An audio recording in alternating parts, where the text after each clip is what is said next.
di leen wax bienvenue ci suñu grand waxtaan bi ñuy def ànd ci tey ak VLF ak l'ensemble des 25 organisations waxtaan bi nag ay discussion la ay waxtaan la yoo xam ne dañoo amoon di koy def ci suñuy plateforme pour di sensibiliser nit ñi sur les violences faites aux femmes mais nag particularité bi mooy souvent bu ñu koy tàmbali li nga xam ne mooy ngoyaan bi moom la ñuy ubbee tey nag dañoo déplacé ngoyaan bi ñu ñëw fii donc dañ leen di bàyyi ñu ubbee su ko defee ñu daal di tàmbali suñu waxtaan di leen nuyu bu baax di leen dalal jàmm.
ñu nuyu ñi nga xam ne ñoom ñoo ñuy suivre ci Warkha TV parce que comme niñ ko xamee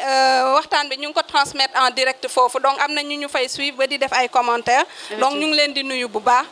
sans que introduire nañ thème bi Warkha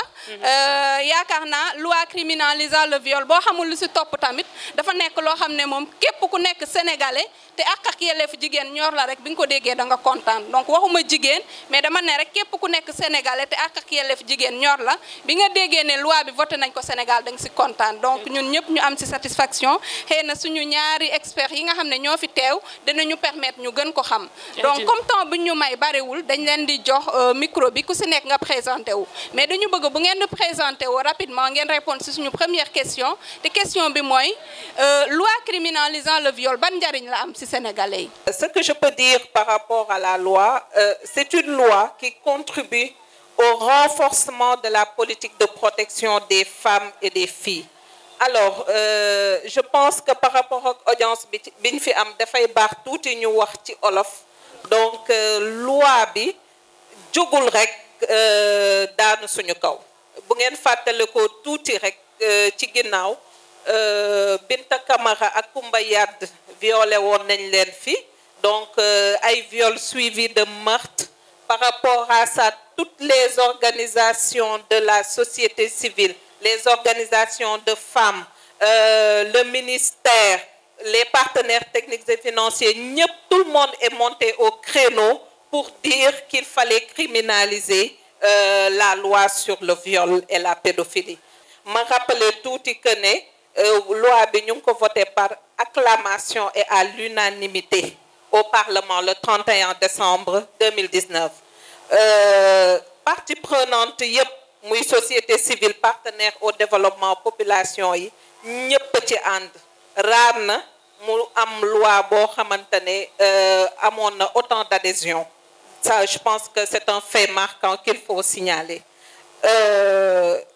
Il faut aussi par rapport au point yu positif yi toujours ci loi bi signaler que ne am na réseau journaliste boo yoo xamante ne dañu spécialisé wu ci affaire réseau communautaire donc parce que loi quand même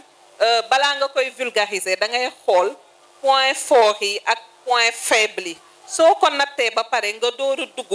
xool ban stratégie ngay développer pour que population bi yëpp jot ci par rapport ak loolu la loi a été traduite en 14 langues codifiées loi bi traduire nañ ko ci wolof Pulaar, Séeréer, Joola, Mandeng, Soninké, Asania, Balant, Mankagne, Non, ak Menik, Onia ak Safi-Safi. Xam nga Sénégal dafa bëri ay kàllaama am na amaane ne ñu bëri xamuñu ko waaye ak ministère de l'alphabétisation ñi nga xamante ne ñoo yor alphabétisation ministère de la femme liggéey na ak ñoom ba loi bi am nañ ko en 14 langues nationales donc day tax ñëpp mën cee jot. maa ngi lay nuyu di la fay di la sant di la gërëm Warkha mësuñu gisee maa ngi lay wax asalaamaaleykum di la wax très heureuse de faire ta connaissance. Je pense qu'on est nous toutes dans le milieu d'activisme sur les droits humains en général et sur les droits des femmes en particulier. maa ngi lay nuyu aussi di la jox sa wàccuwaay di rafetlu liggéey bi ngeen di def en tout cas sur la communication digitale maa ngi rafetlu bu baax liggéey bi ngeen di def tout ça pour que les femmes retrouvent le bonheur bi nga xam ne moom lañ leen xamee. bu loolu weesoo maa ngi nuyu mbooloo mi di rafetlu yónni bi nga xam ne ministre de la justice garde des sceaux muy maître Malick Sall yónni na ma ko fii. monsieur le maire maa ngi lay nuyu di la jox sa wàccuwaay di nuyu bu baax Racine Talla mi nga xam ne par ailleurs sama patron la parce que bu weesoo ministère de la justice ba nga xam ne fa laa yëngatu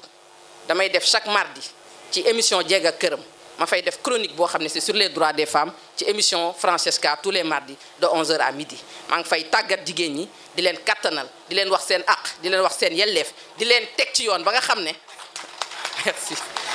merci di leen teg ci yoon ba nga xam ne dinañ xam seen droit parce que droit balaa nga koy réclamer da nga koy xam mooy lan da ngay xam njëriñ li da ngay xam boo xam ne ba suñ ko jalgatee fan nga koy layoojee ba nga xam ne di nga retrouver sa droit boobu nga xam ne dañ ko jalgati. Madame Waré Ndiaye mooy chef de projet VLF Madame Waré Ndiaye par ailleurs nous avons des relations sociales yoo xam ne ñu ngi koy doxal waaye bu loolu weesoo maa ngi lay nuyu di la sargal di la sant di la gërëm di la féliciter yow ak 25 organisations de femmes yi nga àndal yépp ñi nga xam ne yéen a ngi def liggéey bu rafet comme toujours rek combat bi ni ma ko waxee léegi Warkha ñi ngi capacité femmes yi ñi ngi leen di wax seen àq ak yelleef ba nga tax na dinañ si jëlee ay droits yu bëre yoo xam ne dina dellu si ñoom di nuyu particulièrement l'association des femmes handicapées ndax le 3 décembre seen bés la di ànd ak ñoom di wax ne c'est pas que da nga valide wala dara mais ñun ñëpp ñoo bokk xeex bi entre 2017 rek laay jël ba 2019 bu ñu ñëwee 2017 ñu ne entre 2017 ak 2018 706 femmes 706 booy nat ci olof 706 femmes violé nañ leen te ñoom ñëpp dee la jur dañ leen violé ñu jëlee ci dee parce que viol comme Serigne Mor Mbaye ni mu ñu koy jàngalee chaque jour parce que ñun AGS chaque 3 mois dañuy def renforcement des capacités parce que ay juristes lañu jànguñu leneen lu dul droit donc bu ñu ñëwee bu ñu bëggee wax ci wàllum psychologie dañuy woo ku mel ni Serigne Mor Mbaye mu ñëw tàggat ñu wax ñu naka la ñuy accueillir ban comportement nga war a am koo xam ne dafa ñëw ne la dañ maa violé wala ko accompagnant boo xam ne dafa ñëw ne dañoo violé sama doom mineur la naka nga koy accueillir naka nga koy dalalee naka nga koy dégloo capacité d'écoute loolu yëpp dañuy tàggat chaque 3 mois au niveau de l'AGS muy loo xam ne ay renforcement de capacité interne loo xam ne ay juristes lañu comme ni ma ko waxee loolu moo xamuñu ci dara jànguñu ko moo tax ñu ñëw di ñu ko jàngal donc 706 femmes yooyu ñu jël ko biñ ko jëlee ñu ne ñii ñëpp violé leen mais dafa jur dee bu ñu jëlee suñu code pénal dee mooy crime bi gën a mag crime la te moment boobu ñuy def loolu viol ci boppam délit la woon délit mooy infraction boo xam ne yow boo ko jëlee fi mu ne nii munoo ci teg nit ki daan boo xam ne dafa ëpp 10 ans organisation de la société civile féminine yépp daal ji lëkkaloo dajaloo ànd ci gouvernement bi may saluer au passage liggéey bu rafet bi nga xam ne le président Macky Sall mi ngi koy def ànd ceeg ministre de la justice garde des sceaux muy maître Malick Sall ñu ànd di liggéey di saytu loi yi nga xam ne Sénégal mën na koo jël ba nga xam ne jigéen kenn dootu ko teg benn métital wala ku ko ci teg métital di nga fa ngay jógee ñu tëj la ba damm caabi ji ba yow mii dootoo génn donc bi ñu seetloo loolu ñu ñëw nag en 2019 ñu compté waat femmes yi muy 14 femmes ñoom tamit ñu violé leen ñoom tamit ñu jëlee ci dee ñu ne taxaw leen président ñëpp ñu ngi fàttaliku télé bi muy wax bi ñuy Binta Camara li ko dal bi mu ko dalee président dafa wax sous le coup de l'émotion mu ne ministre de la justice bëgg naa à partir de suba ngeen jëlal ma loi boo xam ne viol day jóge ci délit ñëw ci crime. loolu mooy lan boo déggee ñu ne infraction day jóge ci délit ñëw ci crime mooy daan yi dañ koy yokk daan yi dañ koy jëlee 10 ans yóbbu ko 20 ans daan yi dañ koy jëlee comme par exemple ñu waroon la tëj juróomi at ñu yóbbu ko réclusion criminelle à perpétuité. perpétuité mooy yow dootoo génn loolu bi mu ko waxee ki nga xam ne mooy directeur des affaires criminelles et des grâces direction la bu nekk au niveau du ministère de la justice moom moo recevoir instruction boobu ci ministre de la justice ñi nga xam ne ñoo koy liggéeyal directeur adjoint yi boole ñu ci ñun ñi nga xam ne ñooy juriste ministère bi ñu ànd xaatim loi bi nga xam ne tey jii moom la ñuy wax la nouvelle loi criminalisant le viol et la pédophilie. criminaliser mooy jële délit ñëw ci crime bi mooy léegi la newoon fee 5 ans 10 ans la fii la newoon fee 10 ans 20 ans la fii la newoon fee léegi ñu lay tëj juróomi at léegi dañ lay tëj à perpétuité dootoo génn moo tax daba boo ma laajee ne ma lan mooy avantage loi bi ni ko président waxee Malick Sall wax ko la peur a changé de camp fi mu nekk nii dañoo jël ay mesures dissuasives mesures yoo xam ne ku nekkoon sa ruq di waajal naan man de damay waaj a violer Aïda mii yow di nga ko xalaataat ko parce que boo defee dara ñu nar la tëj ba dootoo génn wala ñu nar la tëj fukki atu kaso di nga ko xalaatal ko kon nag daba question bi am na solo avantage yi la ci Sénégal di jële waaye beneen avantage bi mooy crime bi ñu nangu ndax viol metti na tiis na traumatisme à vie la Serigne Mor Mbaye nee na le viol ça ne quitte jamais l'individu mooy du dañ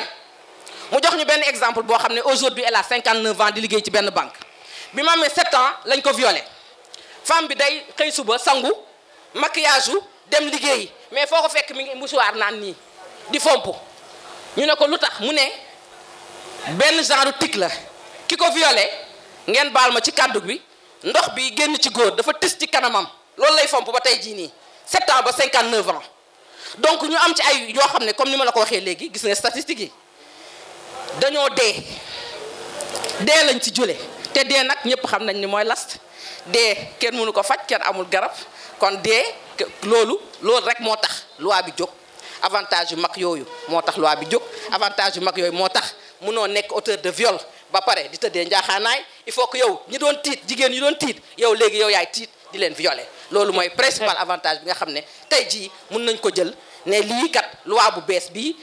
innovation bu majeure bii la indi par rapport à la loi de 99 parce que yéen ñi fi toog xam ngeen ne la loi de 99 moo njëkk yëkkati violence faite aux femmes fii ci Sénégal nga xam ne da doon récriminer ay MGF mutilation génitale féminine di récriminer ay consommation du mariage précoce parce que léegi nii comme li may wax Sénégal rek ñun boo gisee ñun tamit ñu yëkkati ay yeneen chantier ay yeneen plaidoyer parce que aujourd'hui au Sénégal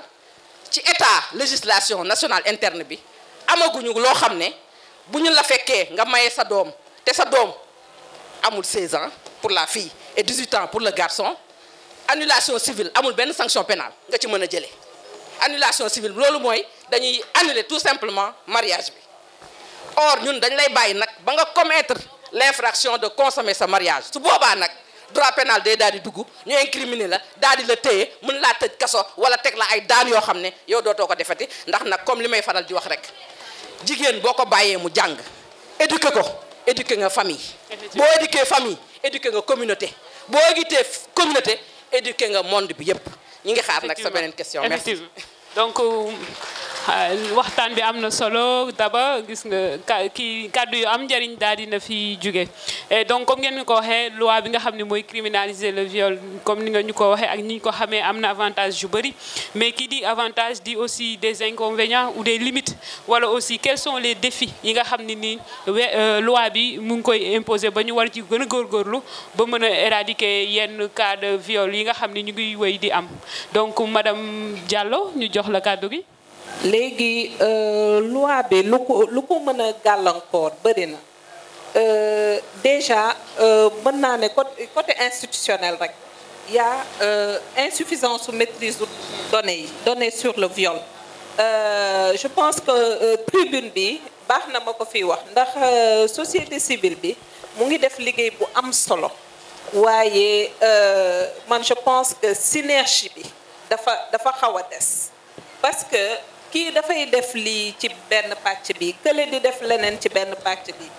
ministère di def leneen ñu waroon mën a boole lëkkale suñuy effort mu nekk synergie des actions ba nga xamante ne résultats yi ci am dañ koy mën a apprécier à leur juste valeur ba nga xam ne décision yi ñuy jël day nekk décision yi nga xamante ne moom moo gën pour les populations looloo tax ma wax insuffisance ou maîtrise aux données statistiques yi sur le viol faible synergie des acteurs mais aussi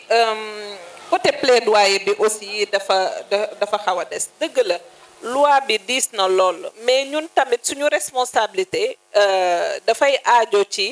vraiment population yi xam dëgg lan moo ëmb loi bi suñu objectif du jël ñi koy def yépp def leen ci kaso yi suñu objectif du kaso yi fees suñu objectif mooy suñu objectif premier mooy jàngal nit ñi ba ñu xam que ne viol moom dafa nekk loo xamante ne lu doy waar la loo xamante ne ki nga koy def giiru dundam yépp a yàqu ba liggéeyam dootul baaxati activité bu mu mënti mëne dootu ci am performance ci viol boobu jigéen bi am doom mën na am risque am doom boo xamante ne day am un poids insuffisance à la naissance mooy les enfants prématurés donc conséquences yi sur la victime dafa bëri ba nga xamante ne ci boppam moom ci bien-être famille am ci activité économique am ci vie sociale am ci ba ci vie associative am ci li muy yëngu yépp daf koy topp ci giiru dundam mu doon lu doy waar maintenant beneen obstacle bi nga xamante ne mooy xaw a jaaxal loi bi tamit mooy la non dénonciation ñëpp xam nañ suñu société fii Sénégal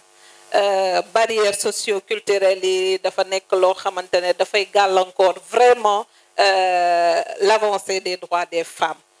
nëppal bi ci biir kër yi moo tax may ñaan fii tey suñu yaay yi nekk ci biir kër yi ñuy am seetlu ci seeni doom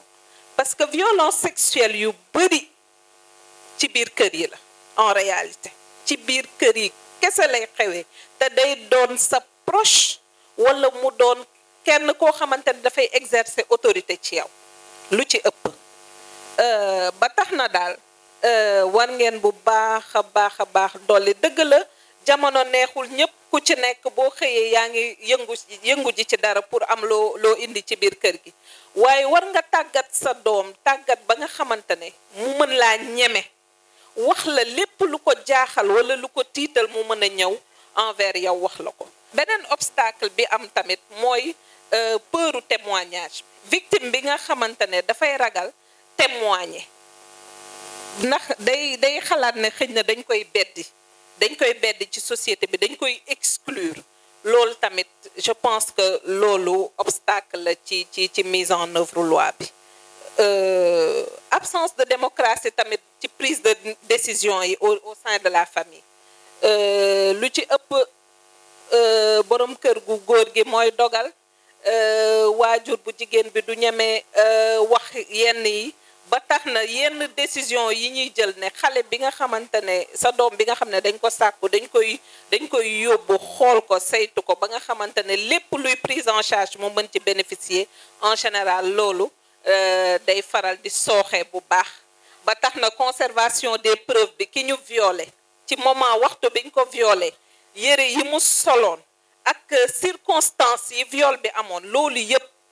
dañ ko war a conserver parce que léegi crime la enquête dañuy établir enquête amul dem porter plainte dem ba ci biir ne dellu naa ginnaaw loolu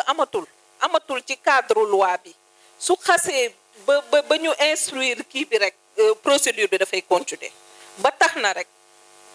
maa ngi ñaan population bi ñu bàyyi bu baax seen xel ci loi bi diis na lool. bu nekkee loi bi am na ay défis juridiques nga ñëwal ñu ko parce que souvent damay dégg juristes yi ñuy wax il est préférable de laisser un criminel en liberté que de mettre un innocent en prison donc te gis nañ ne personnel juridique ñu bëri dañu xaw a ragal loi bi pour yow ñun lan lañ si war a ragal daal si seen côté. merci Daba man dafa mel ni yow léegi da nga jóge sociologue ñëw juriste de loolu lay nirool sa question yi dafa pertinent merci Daba li nga laajte am na solo mais ça c'est le propre de la loi nouvelle que les juges soient frileux ni koy waxee sax ci olof quant à l'application que les juges en tout cas parce que mbir même booy jàng alxuraan aaya bu bees sax ni nga koy taree première fois bi du bokk tak boo ko mokkalee loolu c'est le propre de la loi nouvelle du ragal parce que la loi elle est générale et personnelle et s'applique à tout le monde sans distinction loolu la ñuy jàng première année fac droit loolu la ñuy appliquer magistrat yi nga xam ne ñoo nekk ci tribunaux yi ñoom ñoo waxal seen bopp ne le viol c'est l'infraction la plus difficile à caractériser lu tax parce que boo la violé sa premier réflexe mooy dem sangu ji suñ la violé nga nekk xale sa yaay da lay dugal ci douche sang la en faisant cela sa yaay mi ngi détruire les débuts de preuve les commencements de preuve yi nga xam ne moo nekk ci kaw nit nekk ci yaramam nekk ci yëre yi nekk ci wax ji nekk ci dans ses mimiques nekk ci dans ses gestuels te loolu boo ko fekkeewul parce que les juges dañuy juger nit yi dans leur intime conviction parce que tëj nit kaso dafa diis donc balaa nga fay dugal nit il faut que mu wóor la nga seet ko setantal ko ba pare parce que un innocent dans une prison bu génnee sax war nga koo dàmp war nga ko jox ndàmpaay bu fekkee ne erreur judiciaire la ñu tëj la boo génnee dañ la war a jox ndàmpaay jox la dàmp la parce que dañoo def erreur judiciaire looloo tax nag ñu ne nouvelle loi bi boo gisee juge yi am ci appréhension bi teguwul lu dul ci le temps de l'instruction instruction mooy lan buñ la jàppee ngay sàcc dañ lay yóbbu dans un commissariat buñ la yóbbee ci commissariat bi policiers yi nekk foofu dañuy def enquête buñ defee enquête ba nga xam ne y a de fortes soupçons nga xam ne yow liñ lay jiiñ yow yaa ko def dañ lay déférer mooy ñu jàllale la tribunal dafa am juge d'instruction président du tribunal procureur ñett ñi ñoo fa ne juge d'instruction mooy enquêteur tribunal kooku la ñuy déférer nit ñi mooy accueillir dossier yi mooy continuer enquête bi nga xam ne ca gendarmerie bi la commencé wala ca commissariat de police bi la commencé loolu mooy déférer nit bu jotee dossier bi day gën a xóotal enquête bi di ko xóotal pour nag est-ce que yow lii yow yaa ko def en réalité su boobaa mu demander procureur mu demander tribunal ñu teg procès àtte la boo deful dara dañ lay bàyyi nga dem loolu mooy classement sans suite bu juge d'instruction defee liggéeyam ba pare loolu moo tax yenn saay nit yi du ñu comprendre justiciable yi du ñu comprendre nit def dara dem tribunal ñu bàyyi ko mu ñëwaat ci koñ bi ñu yaakaar ni daf leen ni nargué wala dara c'est parce que tout simplement juge d'instruction bi nee na lii ñu koy jiiñ defu ko loolu tax ñu bàyyi ko mu dem su boobaa c'est pas daf ko bàyyi mais day gën a seet day joxaat gendarmerie wala commissariat ne seet leen keneen du kii c'est pas dañ ko bàyyi de mais seet leen keneen du kii mooy indi yooyu noonu population bi justiciable bi war nañ ko xam parce que suñu juge yi ak suñu magistrat yi nekk ci tribunaux yi xarañ goo xam ne ku def dara duñ la bàyyi parce que am nañu habitude bi boo taxawee seen kanam booy wax dëgg xam nañu boo waxul dëgg xam nañu loolu la indi loolu mooy première appréhension bi mooy le temps de l'instruction parce que tey jii bu ñu la violé ñu téye la c'est une affaire criminelle parce que les viols crime la instruction bi mën na durer ba 3 ans te 3 ans yooyu instruction bi du durer yow yaa ngi ci mandat de dépôt mooy téye nañ la denc nañ la ci cave palais bi wala commissariat central wala Cap Manuel yaa ngi foofu le temps juge d'instruction bi moo xool léegi mooy enquêteur tribunal bi di def liggéeyam di saytu ndax yow viol bi yow yaa ko def parce que wax naa la léegi destruction des preuves day gàllankoor seen liggéey parce que bu ñu fekkee preuve yi dañ ko détruire il faut que moom mu reconstituer preuve yi moo tax ñoom ñu naan viol c'est très difficile à caractériser parce que infraction balaa nga ci indi daan danga koy caractériser ba pare wax nature infraction bi lan la parce que nature infraction boo gis rek mi ngi ci code pénal bi parce que tout simplement il y a un principe en droit qui dit que on ne dispose pas là où la loi ne dispose pas kon infraction bu munti exister ci àddina rek daal teg de prévoir nañ ay sanctions yu nekk ci biir code pénal bi muy première appréhension bi nga xam ne moo nekk ci la nouvelle. En réalité le code pénal a été adopté en 1965 sama naataango bi wax na ko léegi 65 ba léegi moom la ñuy doxal la nouvelle loi bu ngeen ko déggee mooy on a tout simplement révisé l'article 320 sur le viol et l'article 320 bis sur la pédophilie ñaari disposition yi nga xam ne moo doon gàllankoor ñoom seen liggéey tax ne viol dafa nekk ay délit moom la ñu révisé ñu dugal criminalisation ci l'article 320 sur le viol pédophilie sur l'article 320 bis dans le code pénal qui existe toujours on a révisé ces deux dispositions là loolu mooy en tënku bu ñu naree tënk loi bi donc deuxième appréciation bi d'abord mooy li nga xam ne nit ñi peut-être duñ ko bàyyi xel torop parce que man su ma la jiiñee viol ñu téye la fekk yow violé woo ma parce que nag suñu juge yi ne dégg nañ lu ne gis nañ lu ne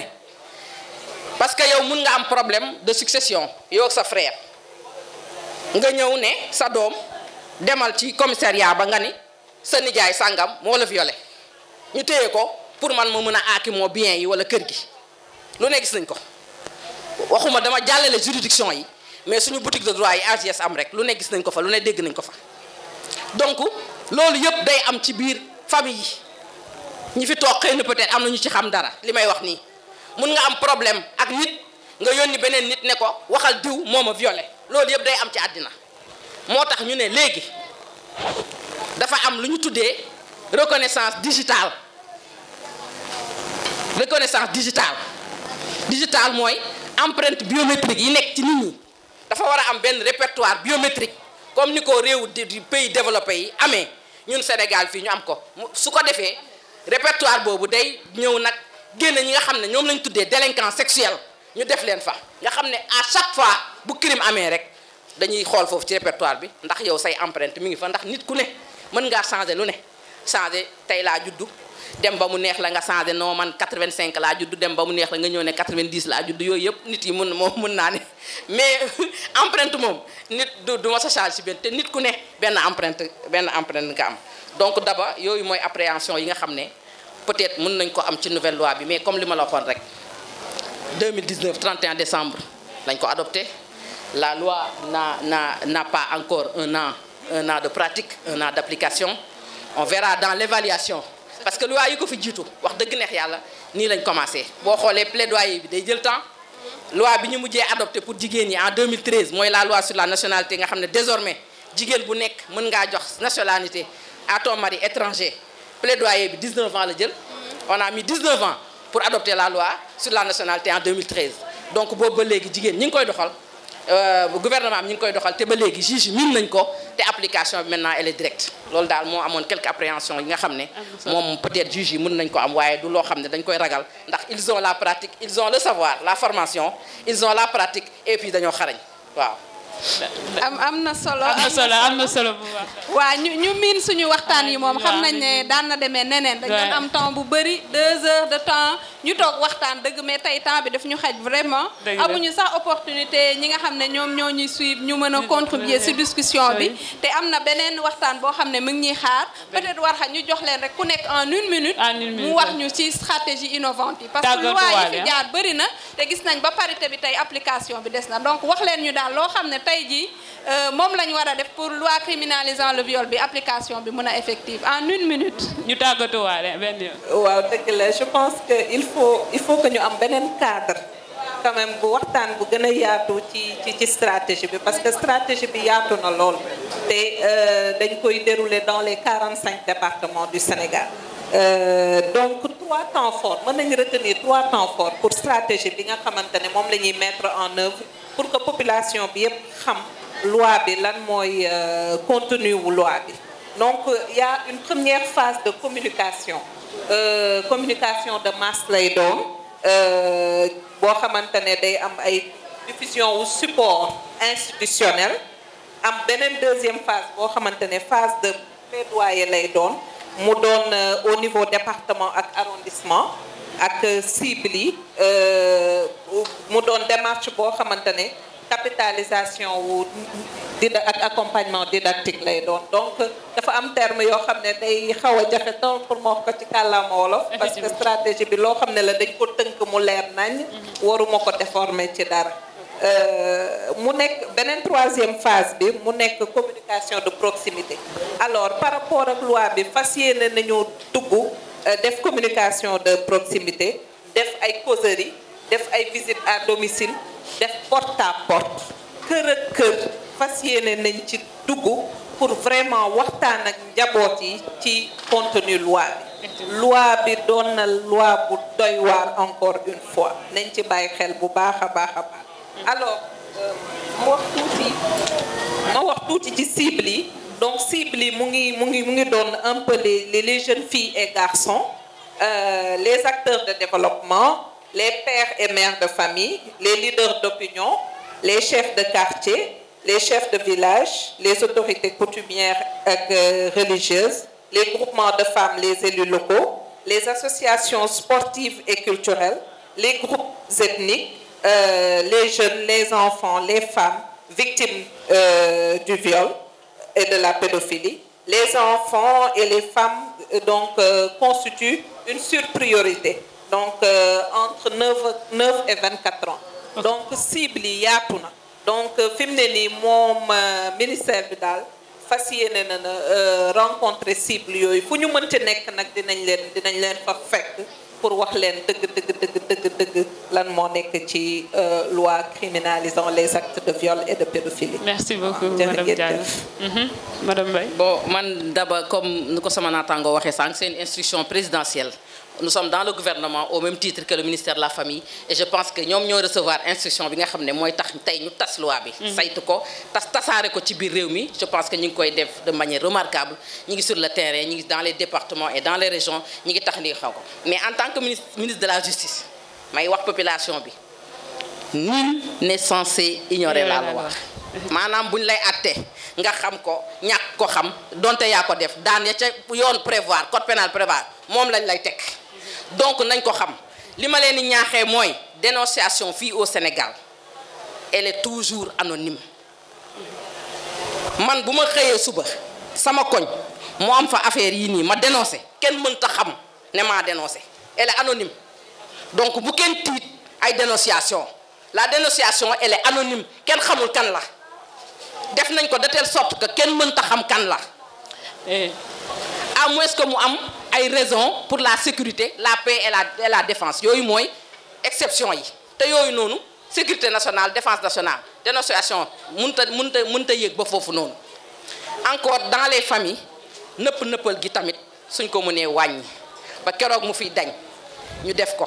parce que nëppal mën na jur leneen mën na jur papa mën na yegg ci doom ba jële ci ëmb ñu dem ba ëllëg ak si biir doom boobu ñëw di sëy ak cousin wam ak yeneen problème yoo xam ne mënuma ko wax fii donc nëppal gi suñ ko mënee wàññi ñu wàññi ko suñu autant que faire c'est possible ñuy dénoncer bàjjanu gox yi relais communautaires yi nekk dans les quartiers ñoom ñëpp ñoo nekk en relation directe avec les populations ñoom xam nañ li xew ñu remonter information boo xam ne mën nañ ko remonter jusqu'au procureur ndax boo jëlee sa téléphone boo tapé procureur Guédiawaye turam day génn wala numéro téléphone tribunal bi génn nga woote wax li ngay wax comme ni ma leen ko waxee léegi les dénonciateurs sont toujours protégés par la loi. boo dénoncé dañ lay protéger. te dénonciation bi ngay def dafa anonyme kenn mënul xam ne yow la. donc loolu tamit dina permettre nit yi ñu wàññi xeetu ñaaw teef yi nga xam ne d'abord nga baal ma moom la ñuy teg jigéen ñi. jigéen sonn na. jigéen mooy yaay. jigéen mooy sœur jigéen mooy petite sœur jigéen mooy jabar bu ma sañoon suñu góor yi ak suñu jigéen yi ñu booloo nekk benn jàppalante comme ça Sénégal gën a jëm kanam. merci beaucoup je pense que waxtaan nga am na solo bu baax. nga baal ma rek ma am ñaari information yu ma bëgg a partager. allez-y donc actuellement ak PNUD ñu ngi développer benn projet. Au niveau des commissariats pour former les forces de sécurité. Pour que képp koo xamante ne violence victime de violence basée sur le genre. En plus des violences sexuelles ak yooyu mu am traitement bu spécifique. Donc on te prend en aparté léegi kenn dootu la jël ci digg commissariat bi ñëpp di la xool ñëpp di la déglu ngay am looy ragal wala looy tiit dinañ la jël dans l'anonymat. boo xamante ne dinañ fa mën a waxtaan ak yow ba yow li la métti yëpp ak li nga dund nga mën ko faa wax. L'autre information c'est par rapport au centre de prise en charge intégrée. Donc le ministère de la Femme est en train, avec ses partenaires, notamment la coopération technique belge, de mettre en place un centre de prise en charge, un grand centre de prise en charge. Donc ça sera au niveau de Diamniadio, donc ça sera une prise en charge intégrée. Il y aura tout le paquet de services. Dans le Saloum aussi, dans les 3 régions, Kaolack, Kaffrine et Fatick, aussi il y aura 3 centres de prise en charge. Je pense qu'au fur et à mesure, le président aussi avait demandé à ce qu'on implante dans toutes les régions du Sénégal au moins un centre de prise en charge pour les victimes de violences sexuelles. Amna solo, merci beaucoup. Waxtaan bi amna solo te liñ fi mëna japp bari na daba et japp na ni VLF ak 25 organisations yépp aussi ñu ngi bay sen waar ci sensibilisation bi, ci communication bi pour apporter aussi leur pierre à l'édifice parce que ñoom it ñu ngi bootu ci ginnaaw ministère de la Femme pour gën a jàppale pour que ñëpp mën a xam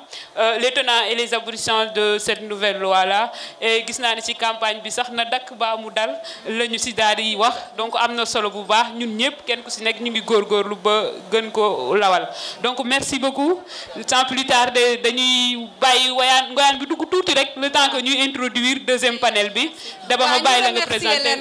parce que vraiment si dernier moment lañ leen impliqué si activité bi mais di rappeler aussi ñi fi teew ñëpp ne ñoom ay partenaires au VLF lañ parce que autant ministère de la justice ministère de la femme ñu ngi si comité de pilotage projet warul warul fu mu jógee la cosaanoo